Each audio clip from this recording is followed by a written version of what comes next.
ऋषभाय नमः। ॐ ऋषभाय नमः।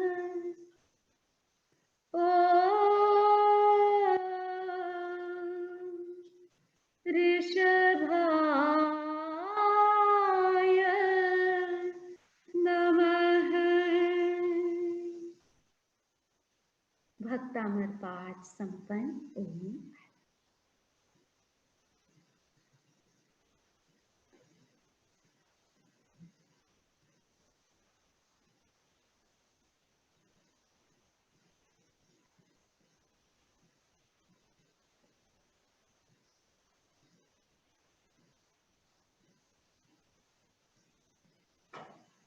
आदि पुरुष प्रभु आदिनाथ की चरणों में वंदना।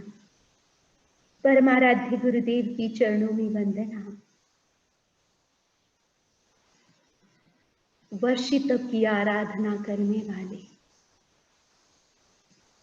विश्व में जितने भी तपस्वी भाई बहन हैं, उनके प्रति अनुमोदना एवं सभी धार्मिक भाइयों और बहनों।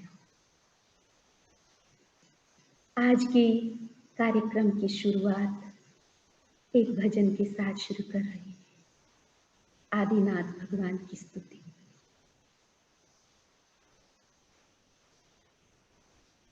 जय आदिनाथ की जय हो, जय जय आदिनाथ की जय हो, जय। सांस सांस में सुमिरन करते, सांस सांस में सुमिरन करते, पल पल बनता मंगलमय हो, पल पल बनता मंगलमय। जय आदिश्वर की जय हो, जय जय आदिश्वर की जय हो, जय। मरुदेवा के लाल दुलारे, नाभि के सुत प्राण प्यारे, भक्तों के तुम तारण हारे, मेटो भव भव का आमय। जय आदिश्वर की जय हो, जय। असीम श्री कृष्ण का गोद दिया था, संस्कारों का शोध किया था। पहले नेता धर्म प्रणेता, ले आए सुख का संचय। जय आदिश्वर की जय हो, जय।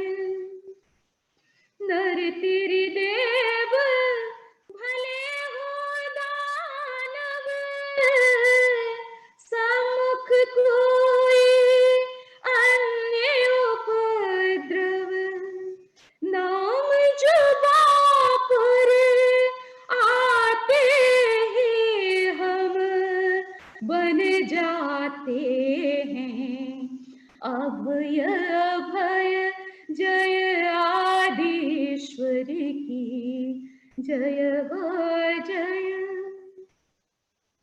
मुखर हुई थी कार्य कहानी, मिलान भोजन बूंदन पानी, तप की सौरभ लेकर आए, वैशा की तृतीया अक्षय। हाँ, वैशा की तृतीया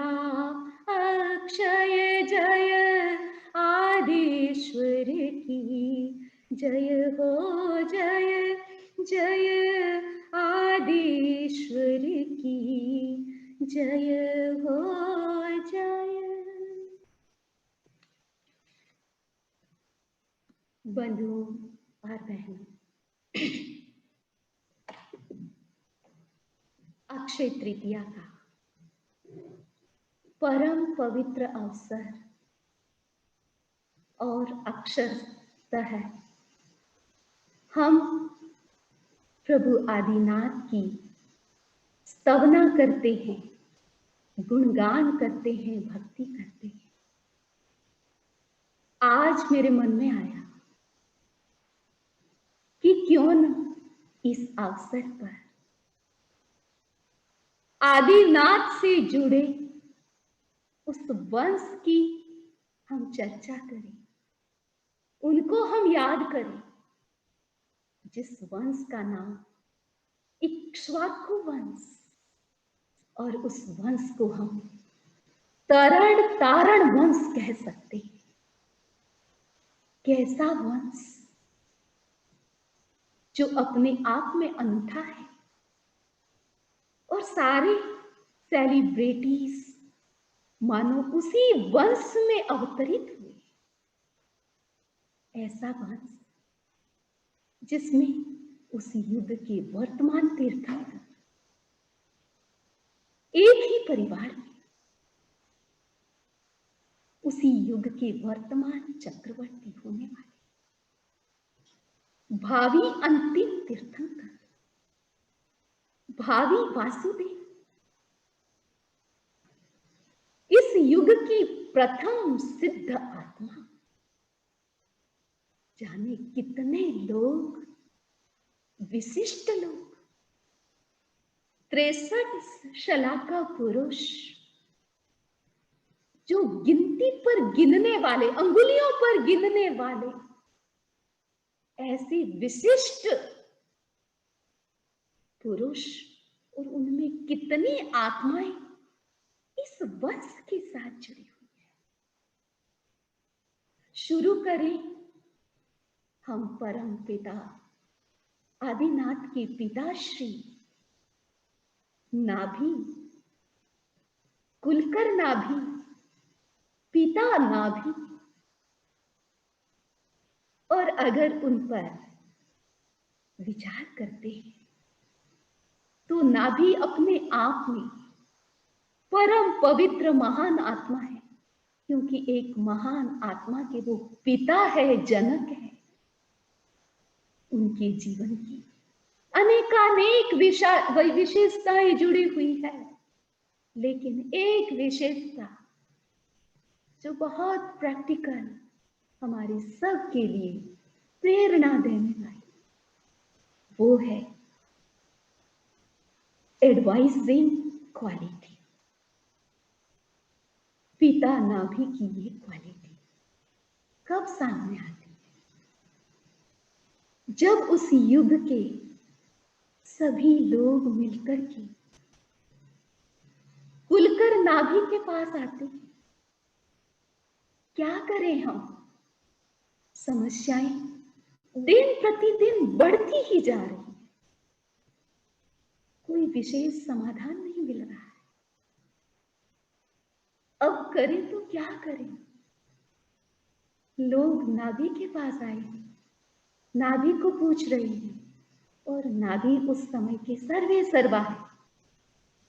खुलकर यानी उस समय के वो ही राजा है, लीडर है, लेकिन उस समय उन्होंने अपनी लिमिट को पहचाना और एक सुपर एडवाइजर बनकर के सामने प्रकट हुए। लोगों से कहा कि अब तुम्हें एक राजा की जरूरत है और तुम्हें राजा खोजना पड़ेगा, राजा बनाना पड़ेगा। राजा के सिवाय आपकी समस्याओं का समाधान नहीं होगा। मैं इन समस्याओं का समाधान पूर्ण रूप से नहीं कर पाऊंगा। ये अपनी लिमिट लोगों के सामने स्वीकार करना और उचित समय पर उचित सलाह देना, ऐसी सार्थक सलाह देने वाले उस नाभि राजा को, नाभि कुलकर पिता को हम याद कर रहे हैं। अब हम याद करें उस इक्ष्वाकु वंश की परंपरा से जुड़ी हुई आदिनाथ भगवान की माता मरुदेवा माता। क्या कहें उसके बारे में? जीरो से हीरो बनने वाली ऐसी उनकी यात्रा है, ऐसी साफ सुथरी, सिंपल, सादी और सीधी यात्रा है उनकी जीवन। कैसा प्रैक्टिकल, नेचुरल धर्म का मार्ग है उसका। मरुदेवा माता लोवेस्ट से हाईएस्ट लेवल पर पहुंचने वाली, और उन्होंने अपनी शुद्धि के लिए कोई प्रयत्न नहीं किया। सहजे सहजे सहजानंद प्राप्त कर लिया। ऐसी वो महान माता केवल आदिनाथ की ही माता नहीं, इस युग की माता, पहली सिद्ध आत्मा और पहली सिद्ध होने का उनको गौरव प्राप्त। ऐसी माता जो निगोद के जीव से, उस योनि से निकल करके आई, कोई विशेष क्रिया नहीं की, सकाम निर्जरा करने का उनका कोई काम भी नहीं पड़ा। अकाम निर्जरा करके उस माता ने सिद्धि गति को प्राप्त किया। बंधुओं, ऐसी क्या विशेषता थी उनके जीवन की? बस एक ही विशेषता, एक क्वालिटी मरुदेवी माता की हम समझें, वो है रिजुता, सरलता, बस सीधापन। कहीं कोई मुड़ाव नहीं, कोई टर्निंग पॉइंट नहीं, बिल्कुल सीधा। और नियम इस जगत का ऐसा है, ये भीतर का सीधापन बाहर के सीधेपन से भी जुड़ता है। जिसका स्वभाव सीधा, उसकी गति भी सीधी होती है। सीधी होने का मतलब जिसको हम रीजु गति कहते हैं, बिल्कुल सीधी रेखा में जाने वाली, बिल्कुल कोई घुमाव नहीं। और मरुदेवी माता का ऐसा सीधापन, भावना में कोई टेढ़ापन नहीं, कोई लुकाव छिपाव नहीं, माया नहीं, वचनों में नहीं, इंटेंशन में नहीं, मन वचन काया उसके आसपास में भी नहीं। ऐसी माता ने सहज रूप से सिद्धि का वर्ण किया। उस माता को आज हम नमन करते हैं, याद करते हैं। और ये माता उस महान इक्ष्वाकु वंश की माता है। आगे बढ़े और हम भगवान ऋषभ को याद करें। उस महान परंपरा से जुड़े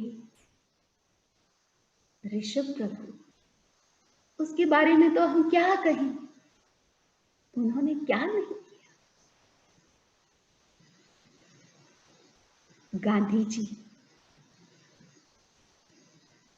भारत के लिए राष्ट्रपिता थे, क्यों क्योंकि वो पूरे राष्ट्र का प्रतिनिधित्व कर रहे थे, एक पिता की तरह प्रजा का पालन कर रहे थे, इसलिए वो राष्ट्रपिता बन गए। कई लोगों में ऐसी क्वालिटी होती है जो केवल राष्ट्र लेवल पर नहीं सोचते, उनका दृष्टिकोण और उनका दूरगामी दृष्टिकोण, दूरदर्शिता विश्वव्यापी होती है। वो लोग विश्व नेता कहलाते। आदिनाथ प्रभु उस युग के कहे या यहां तक हम पहुंच गए हैं, युग वही चल रहा है, तो इस युग के आदिनाथ ही विश्व नेता है, वर्ल्ड लीडर वो है, क्योंकि समाज के लेवल पर सब नियमों की विधि का विधान करने वाले आदिनाथ प्रभु जी। समाज का जो भी विकास हम देख रहे हैं, उसका आदि बिंदु, बिगिनिंग पॉइंट, फर्स्ट स्टेप प्रभु आदिनाथ से शुरू होती है। ये संसार का विकास आदिनाथ के साथ, मोक्ष धर्म की विधि के विधाता भी आदिनाथ, धर्म की प्रेरणा और धर्म का मार्ग बताने वाले, मार्ग बनाकर उस मार्ग पर चलने वाले और इस धर्म को पोषित करने वाले, तीर्थंकर बनकर के महान उपकार करने वाले, तो समाज और धर्म दोनों का इक्वल पोषण करने वाले ऐसे महान आत्मा आदिनाथ का आज हम स्मरण कर रहे हैं। और आगे बढ़े, जब हम उनकी संतान पर विचार करते हैं तो आप देखिए, दो पुत्र उनके बहुत विशिष्ट, भरत और बाहुबली। शेष उनके पुत्र 98। आप देखिए कैसे वो पुत्र जो सभी सन्यासी बने, केवल ज्ञानी बने और मोक्षगामी हुए। एक ही वंश परंपरा की बात हम कर रहे हैं, एक ही वंश में कैसी कैसी आत्माएं उस वंश में आई। जब हम भरत और बाहुबली की बात करते हैं तो उनका युद्ध सामने आता है, भरत बाहुबली की वो युद्ध कहानी और युद्ध के साथ अहिंसात्मक युद्ध। आप देखिए, एक चक्रवर्ती का युद्ध हो रहा है, उसमें भी किसी की जनहानि नहीं, लड़ाई भाइयों के बीच में है, तो ये निर्दोष जनता का नुकसान क्यों हो, वो क्यों परेशान हो। भरत और बाहुबली ने सब योद्धाओं को, पूरी जनता को, पूरी सेना को उन्होंने ऑडियंस बना लिया, सबको बैठा दिया, आपको कुछ भी नहीं करना है। और रणभूमि में दोनों भाई उतर गए, मैं बहुत विस्तार में नहीं जाना चाहती, लेकिन उस युद्ध का जो परिणाम सामने आया वो एक प्रेरणा बनकर के आया। युद्ध भी वो लौकिक युद्ध से लोकोत्तर युद्ध में बदल गया। भाई को जीतने की जगह जिस बाहुबली की आत्मा ने एक नया आदर्श प्रस्तुत किया और अपने आप पर विजय प्राप्त करके उन्होंने भाई को भी जीत लिया, अपने आप को भी जीत लिया। उस बाहुबली को आज हम याद कर रहे हैं। ऐसे बाहुबली जैसे शक्तिशाली वीर योद्धा उस वंश में पैदा हुए। आज भी वो सबके लिए आदर्श है। जो लोग अपने आप को दुर्बल मानते हैं, कमजोर फील करते हैं, उनको बाहुबली का ध्यान करना चाहिए।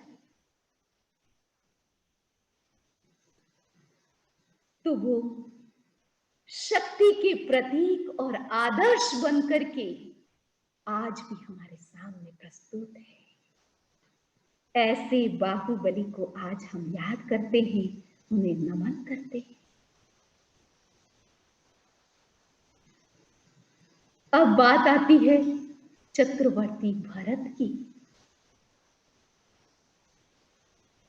वो राजा चक्रवर्ती भरत, उसका इतिहास आपसे छिपा हुआ नहीं। वो चक्रवर्ती तो थे ही, लेकिन एक निराले चक्रवर्ती। कैसे चक्रवर्ती? एक वैरागी चक्रवर्ती, अनासक्त चक्रवर्ती। आज भी भरत चक्रवर्ती दुनिया के लिए आदर्श है। अनासक्ति की दृष्टि से, डिटैचमेंट पावर की दृष्टि से। किसी ने बहुत खूबसूरत लिखा है, घर में ही वैरागी भरत जी, घर में ही वैरागी, घर में ही वैरागी भरत जी, घर में ही वैरागी।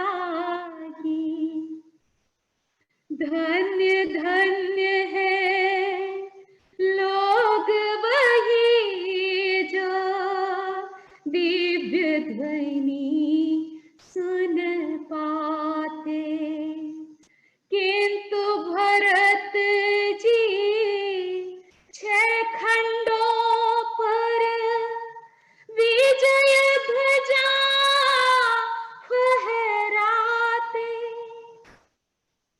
भाग्यवान कहे सारी दुनिया, पर समझे वो भागी, घर में ही वैरागी भरत जी, घर में ही वैरागी। तो ऐसे भरत चक्रवर्ती जिन्होंने राज्य करते करते राजमहल में उन्होंने केवल ज्ञान प्राप्त किया और मोक्ष गति को प्राप्त किया। ऐसे चक्रवर्ती केवल ज्ञानी, सिद्ध पुरुष, भरत को आज हम याद कर रहे हैं। आगे बढ़े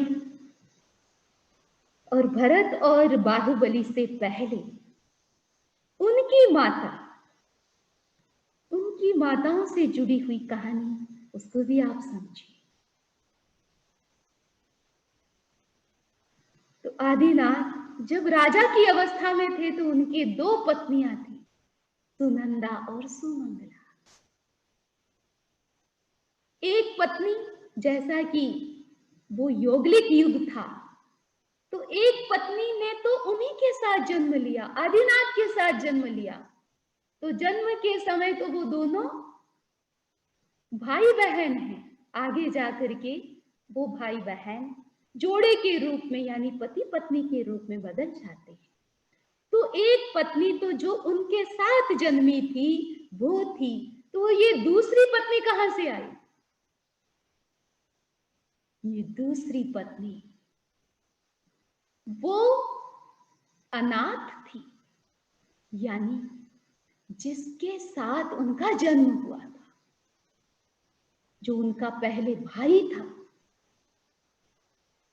वो एक दिन की बात, दोनों भाई बहन किसी वृक्ष के नीचे बैठे थे और उसी समय पहली बार किसी की अकाल मौत होती है, तो वो उनका भाई था।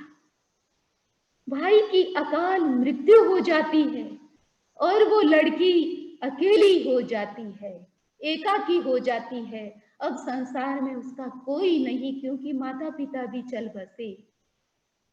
भाई बहन दोनों में से भाई भी चला गया। यौगलिक युग था और कोई परिवार और कोई संबंध नहीं थे। वो घूम रही है इकलौती अकेली, उसका कोई नहीं। ऐसा दुर्भाग्य उसके जीवन में आया और वही लड़की घूमती घूमती, वही कन्या आदिनाथ के पास आती है, राजा के पास, और उसने अपनी आंख बीती बताई।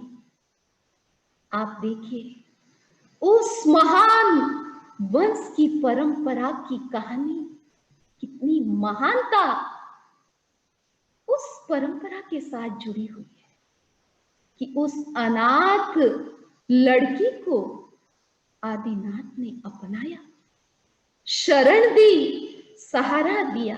केवल सहारा ही नहीं दिया, उनकी अपनी पत्नी बना दी, उनके साथ विवाह किया। आप देखिए तो कहां वो दुर्भाग्य से बंधी हुई उसको परम सौभाग्यशाली बना दिया। आदिनाथ की पत्नी होने का उनको सौभाग्य मिला। और उधर जो पहली पत्नी आदिनाथ की, उसने दूसरी पत्नी को सौत के रूप में नहीं, अपनी बहन मान करके अहोभाव से उसका स्वागत किया और बहन की तरह उन्हें स्वीकार किया। तो आप देखिए कि असहायों के सहारे किस रूप में बनते हैं। ये उसी वंश परंपरा की नीति है, रीति है। अब हम उस वंश की 2 कन्याओं की बात करते हैं, ब्राह्मी और सुंदरी। इन 2 विशिष्ट आत्माओं को 16 सदियों में जिनको स्थान मिला, प्रतिदिन लाखों लोग उनका स्मरण करते हैं, ब्राह्मी और सुंदरी। ब्राह्मी जो अक्षर के साथ जुड़ गई, आज भी जो हमें फॉन्ट मिलती है, ओरिजिनल फॉन्ट ब्राह्मी लिपि मिलती है, वो अक्षर है, वो भी अक्षय है। ऐसी बहन ब्राह्मी, भाइयों की तो वो बहन, आदिनाथ की सुपुत्री। और महासती सुंदरी घर में है, सभी भाई बहन साथ में एक ही परिवार में बड़े हो रहे हैं।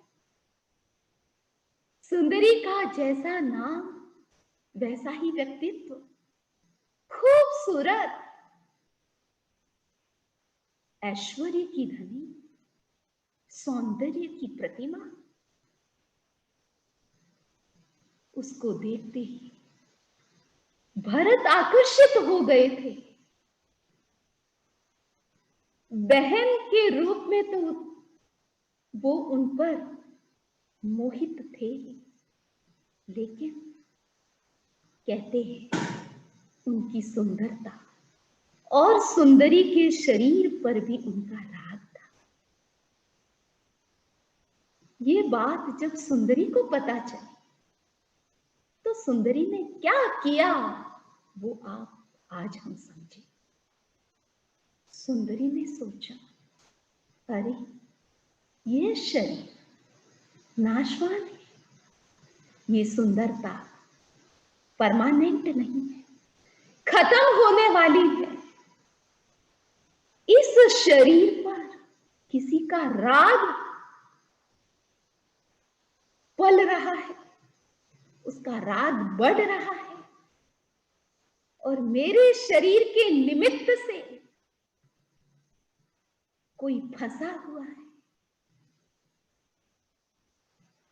मुझे ऐसा सौंदर्य नहीं चाहिए, उसे मुझे जीतना है। कैसे जीतना है? जब भरत विजय यात्रा पर चल पड़े, 60,000 वर्ष की उनकी विजय यात्रा थी। 32,000 राजाओं को उन्होंने, मुकुटबद्ध राजाओं को उन्होंने जीता। पीछे से 60,000 वर्ष सुंदरी को मिले। उसने क्या किया, उसकी प्लानिंग आप देखिए। 60,000 वर्ष तक उसने आइंबिल तप तपा। जब भरत विजय प्राप्त करके आए और बड़ी उत्सुकता के साथ सुंदरी को मिलने जाते हैं, तो उनको पहचान भी नहीं सकते थे। पहचाना नहीं, अरे यही सुंदरी है, यही मेरी बहन है। कहां गया इसका सौंदर्य, क्यों इतना बदल गया? जब कारण सामने आया तो लगता है भरत की अनासक्ति का एक यही कारण भी रहा होगा। उनके भीतर जो आसक्ति छुपी हुई थी शरीर के प्रति, सौंदर्य के प्रति, वो आसक्ति क्षण भर में सुंदरी के निमित्त से टूट गई होगी, ऐसा लगता है। तो ऐसी सुंदरी की कहानी हम सब सुन रहे हैं, और हमारे भीतर भी ऐसी वैराग्य की अनुभूति हो रही है, प्रेरणा मिल रही है। उन दोनों बहनों की कहानी और उनकी क्वालिटी और भी समझे। समय तो हो रहा है, लेकिन आज अवसर है। उनकी कैसी कहानी, ये दोनों बहनें अपने भाई के लिए कैसा स्ट्रॉन्ग सहारा बनकर के, सपोर्टिव हैंड्स बनकर के सामने आती है।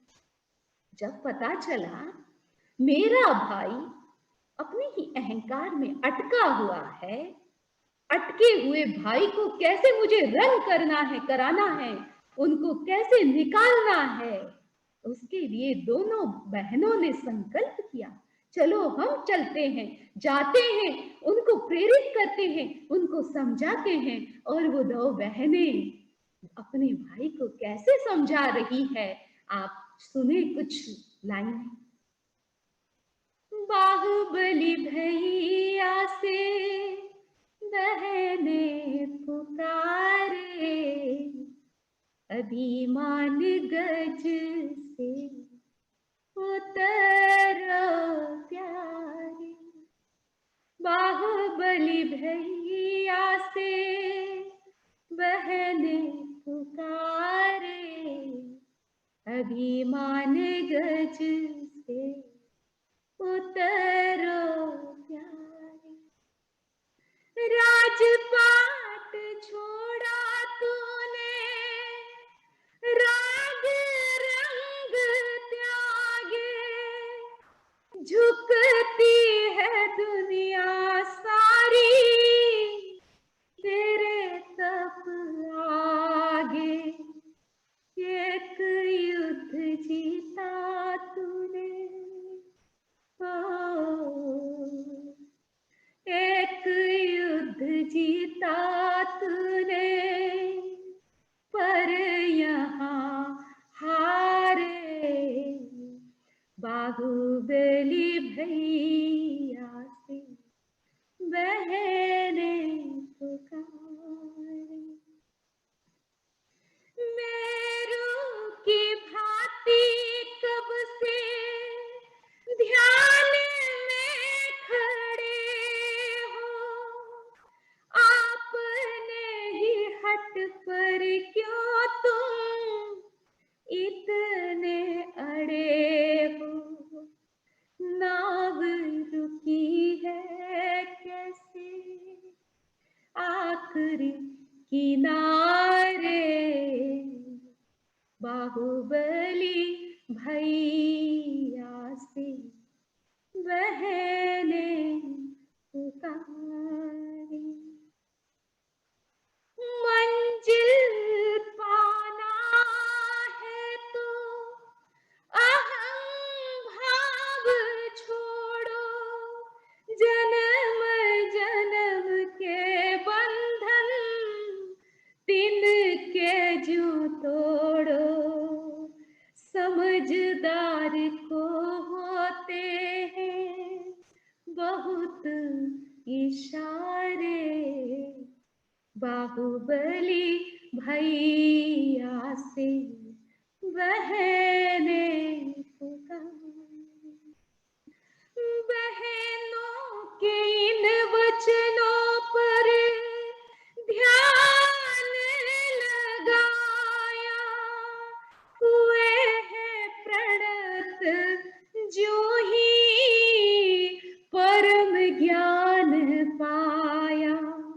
चिबुदिश में गूंजे बाहुबल नगारे, बाहुबली भैया से बहने पुकारे, बाहुबली भैया से बहने पुकारे।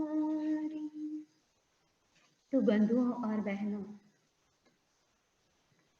यदि किसी के आप बहनें हैं या कोई बहनों का भाई है, या फिर आप किसी के साथी हैं, मित्र हैं, किसी के आलिंगन हैं, जरूरी नहीं कि सामने वाला किसी समस्या में फंसा हुआ है, सामने वाले को लगता भी नहीं है कि वो किसी समस्या में फंसता जा रहा है, लेकिन अगर आप उनकी समस्या को समझ जाते हैं तो जरूर हमें ब्राह्मी और सुंदरी की तरह अपना कर्तव्य निभाना चाहिए और उस समस्या की घड़ी में खुद को वहां खड़े होना चाहिए। ये प्रेरणा हमें ब्राह्मी और सुंदरी से मिलती है। जब हम इस युग के पहले परम दानी का विचार करते हैं तो प्रभु के पौत्र परपौत्र श्रेयांस कुमार, राजा श्रेयांस उनको हम आज याद कर रहे हैं। वो भी इसी वंश परंपरा से जुड़े हुए हैं। उन्हीं को ये मौका मिला, अवसर मिला कि वो इस युग के पहले दानी बने और उस पहले दानी से ही इस जगत ने दान की प्रेरणा ग्रहण की और वो दानी बनकर के जगत का कल्याण किया। तो इस प्रकार आज का ये पावन पर्व अक्षय तृतीया लाखों लोगों के आज वर्षी तप का पारणा है। और कितने भाई बहन तो पारणा करेंगे, लेकिन पारने के साथ नया संकल्प स्वीकार करेंगे। ऐसे तपस्वी भाई बहनों, आज हम मन से, वचन से, काया से, भावना से अनुमोदना कर रहे। ऐसी तप की शक्ति हमें भी प्राप्त हो। ये तप का अखंड दिया भगवान आदिनाथ ने जलाया था। ये अखंड ज्योति युगों युगों तक जलती रही। उसमें हम दिया बन करके, तेल बन करके, दिया तो है ही, बाती भी है, लेकिन तेल बन करके हम उससे जुड़ते रहे। ये ज्योति निरंतर जलती रहे और युग का मार्गदर्शन करती रहे, नई शक्ति मिलती रहे। आज विश्व शांति की हम कामना कर रहे हैं कि ये तप की शक्ति विश्व शांति में सहयोगी बने और नया समाधान बने। आज मैं सभी के प्रति यही मंगल कामना करती हूँ कि इस संसार में रहते हुए सामाजिक कर्तव्यों को हम पूर्ण रूप से कर्तव्य भाव से निभाते हुए हम अपने आत्म कर्तव्य को भी जगाएं, आत्म शक्ति को भी जगाएं, आत्मा की भी सेवा करें। उसके प्रति हमारा जो कर्तव्य है, समाज के प्रति जैसा कर्तव्य है, परिवार के प्रति है, वैसा ही कर्तव्य आत्मा से जुड़ा हुआ है। आदिनाथ की ये गाथा हमें बैलेंस्ड लाइफ की प्रेरणा दे रही है। हम सब बैलेंस्ड लाइफ की प्रेरणा ग्रहण करें और उसी दिशा में हम अपने कदम आगे बढ़ाएं। सबके प्रति मंगल कामना, शुभकामना। इसी भावना के साथ ओम आराम और अभी कुछ सूचनाओं के साथ उपस्थित हो रहे हैं जयवीबी प्रेक्षा मेडिटेशन सेंटर की प्रेसिडेंट श्रीमान अशोक जी। थैंक यू वंदामी। आचार्य महाश्रमण जी के चरणों में वंदन। वंदामि नमन स्वामी। जय जिनेन्द्र एवरीवन। अक्षय तृतीया की आप सब को बहुत बहुत शुभकामनाएं और सभी तपस्वी भाई बहनों को बहुत बहुत अनुमोदना। सूचना से पहले we can do one group picture. तो अगर आप जूम मीटिंग में हैं तो प्लीज अपना कैमरा ऑन कर लें।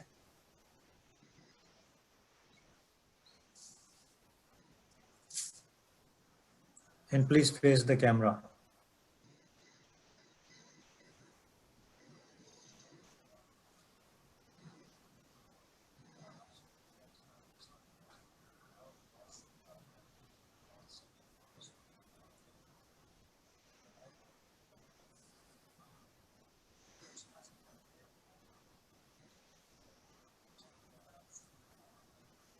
Okay, hope everyone is ready.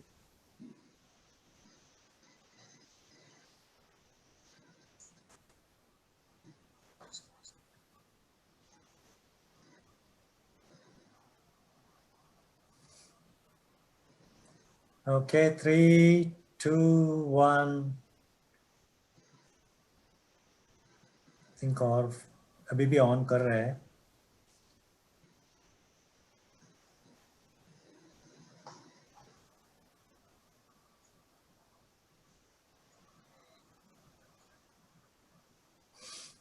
Okay, 3, 2, 1.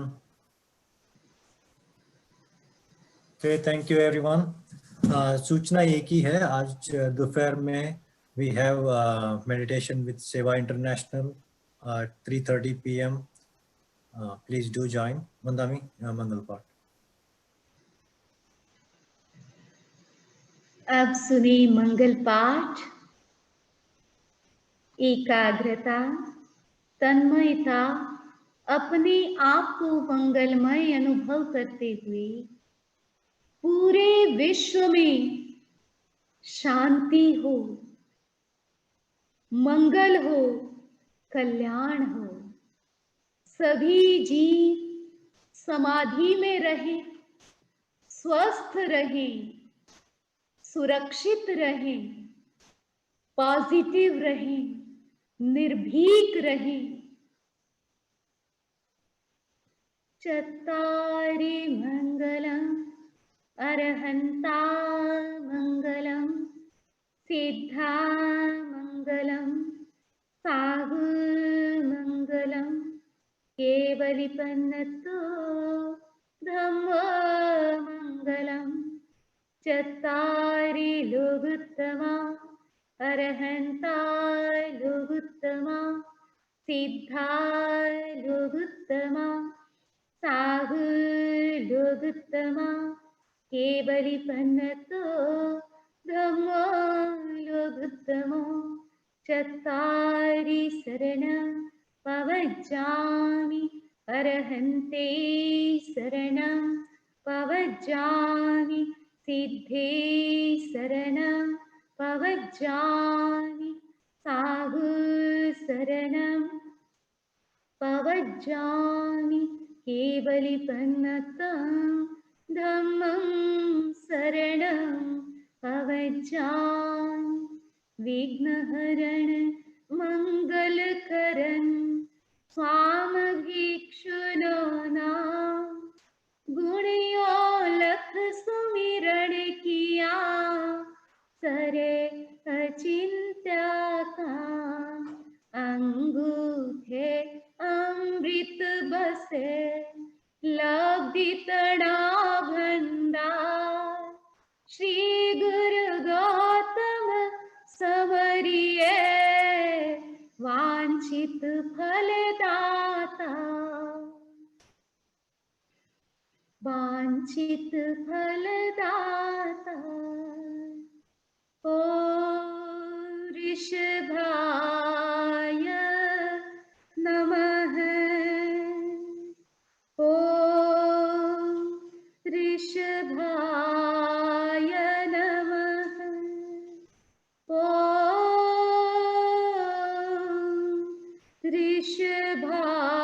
ऋषभाय नमः। आज की शुभ अवसर पर सभी भाई बहन मन ही मन एक वर्ष के लिए अक्षय तृतीया से लेकर आगामी अक्षय तृतीया तक किसी एक संकल्प का व्रत ले सकते हैं। मन में कोई एक संकल्प आप मन में करें। कोई भी संकल्प आपका हो सकता है, सामायिक का हो सकता है, रात्रि भोजन का हो सकता है, ध्यान का, जप का, स्वाध्याय का, या फिर किसी भी एक वस्तु का त्याग। मन में धारणा कर ले, मैं सबको पचकान करवा रही हूँ, त्याग करवा रही हूँ। देव गुरु धर्म की साक्षी से एक करण एक योग से धारणानुसार त्याग। ओम अरहं।